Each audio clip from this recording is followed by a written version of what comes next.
Hello and welcome to episode 1 of Gamekeeper's Cottage Diaries. In today's video we're going to do a plot tour showing the current state of the gardens and outbuildings here at Gamekeeper's Cottage. Starting here at the front gate, in front of us you can see the stable yard with the wooden stable buildings. Running along the right of the property here we have a beautiful mature native hedge which in places reaches about 20 feet tall. The hedges here include a number of traditional plants such as hawthorn, bramble, holly and dog rose. And here are a couple of photos taken a few weeks ago of the riot of white blossom from the hawthorns. The hedge is also home to many birds, which you can hear in the background as we walk around. As we start to walk towards the end of the stable yard, you can see the rolling farmland that surrounds the property on 3 sides. By the way, apologies for the plane noise in the background. We're on an approach path to Heathrow and it seems rather busy today. From here at the end of the stable yard, as we look back towards the front gate, you can again see the hedges and on the right the stable building, which we will talk about in a while. To the right of the stable building there is a small yard area that is partially concreted and runs to an area at the back of the stables and side of the shed.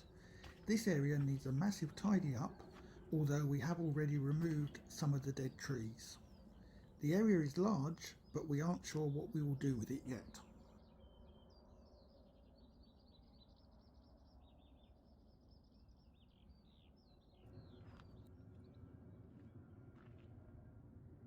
Back to the main part of the stable yard, and as we walk back towards the entrance to the property you can see the stable block on our right. The block has 2 stall areas and a tack room at the far end. At present all 3 of these areas are being used for storage until we have renovated the stable block. I'll talk more about our plans for the renovation in a future video. To the left of the stable block there is another small area, this time covered with soil and weeds that we have currently put a weed blocker over to control the weeds. This area is surrounded by a rusty metal fence and leads through to the back of the stables. As we turn around at the end of the stables, you can once again see the beautiful native hedges that run along the edge of the property and along both sides of the driveway.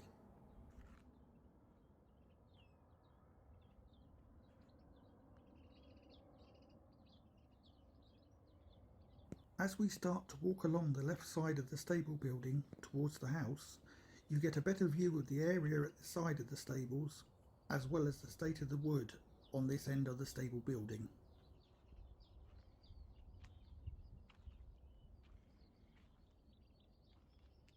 Continuing towards the front of the house, we pass another large area of native hedge plants and reach the quarter circle patio area that sits in front of the house. This area has an old trellis on one side, and through the back of it you can see the area behind the stables and shed.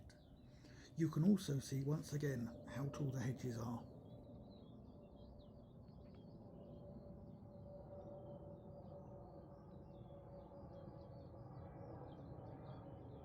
The area in front of the house is laid to gravel with grass growing through, although there are 2 mature rose plants growing on trellises against the front wall. I don't have an idea what type of roses these are, but they do have some beautiful red flowers on them. As we walk to the right between the front of the house and the patio, you can see a gap in the hedge which leads us through to the garden at the side of the house.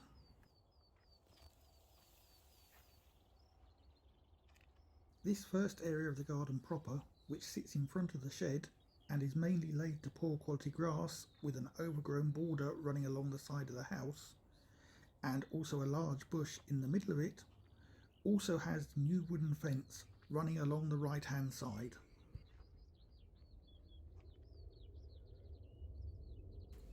As we walk through this area of the garden, you will see in the border on the left a beautiful pink rose, which I just have to stop and smell the wonderful fragrance of.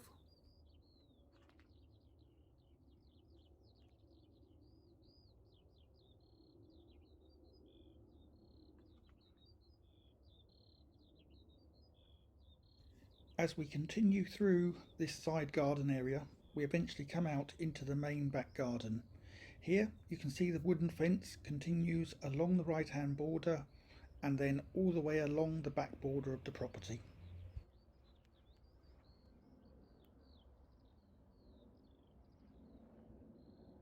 Like the side of the house that we just saw, the back garden is mainly laid to the poor quality grass with borders along the front of the house, both sides of the door. As we look around, you will see a couple of trees in the border and we can look back towards the shed. In the corner of the back garden, you will see a large bush and next to it a tree which is adorned with pink blossom in the spring. Does anyone have any idea what the tree and bush are? Because I don't at the moment. Please plop your ideas in the comments. Around the base of the tree, we have left an uncut area of grass where there are currently a few oxeye daisies and earlier in the spring there were daffodils. As we walked to the other end of this area of the garden, you can see how large and underused the gardens currently are.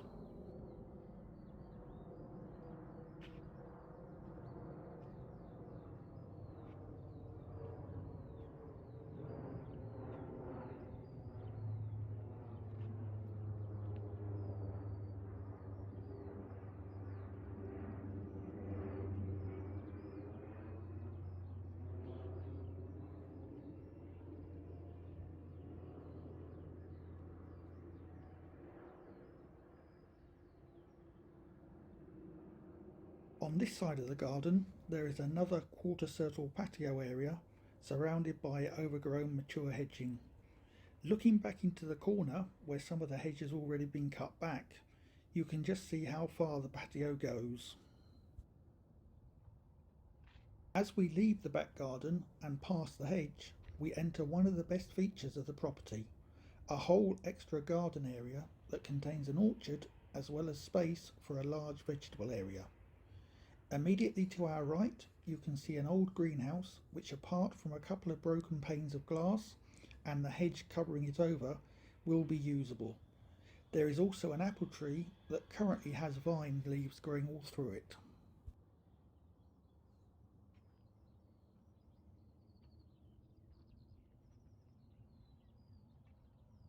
On the other side of the apple tree is an area of about 10 metres by 4 metres that will be ideal for a large vegetable patch, as mentioned earlier. The area is currently covered in grass and very bumpy, but nothing some hard work won't solve.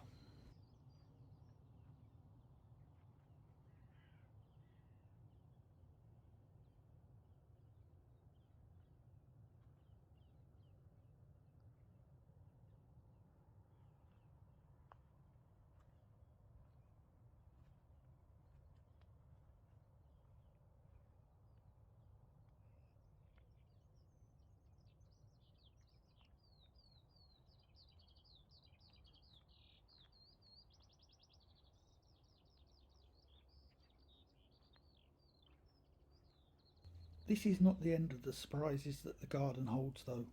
As we look at the overgrown area here, if you look carefully, you will see that at this end it actually stretches another 3 metres or so to the hedge that forms the boundary of the property on this side, although it narrows as we move towards the front of the property.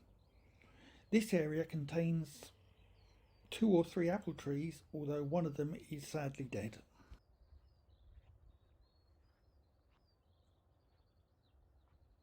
As we enter the orchard area, you can see the dilapidated garage at the opposite end and also the car parking at the front of the property. Within the orchard, there are about 6 or 7 apple trees, pear trees, and a cherry tree. We aren't sure how old these trees are, but we've been told by the previous owners that they were already there when they bought the property in the early 2000s. At the time of filming this video in early June, You can see that the fruits are just beginning to develop on a couple of the trees.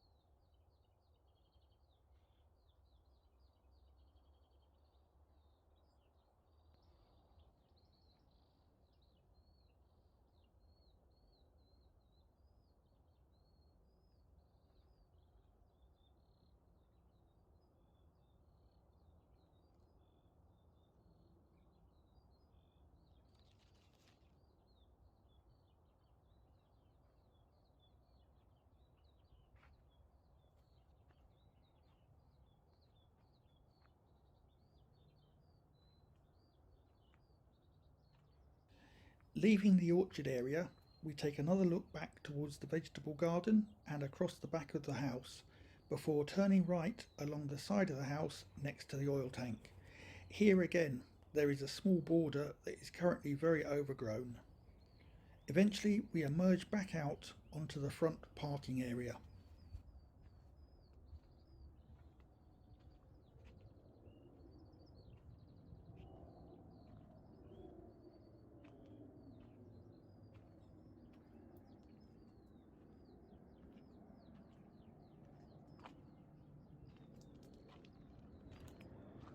As we reach the front of the old garage and stop to look upwards at the trees and hedge, you can see once again just how tall they are.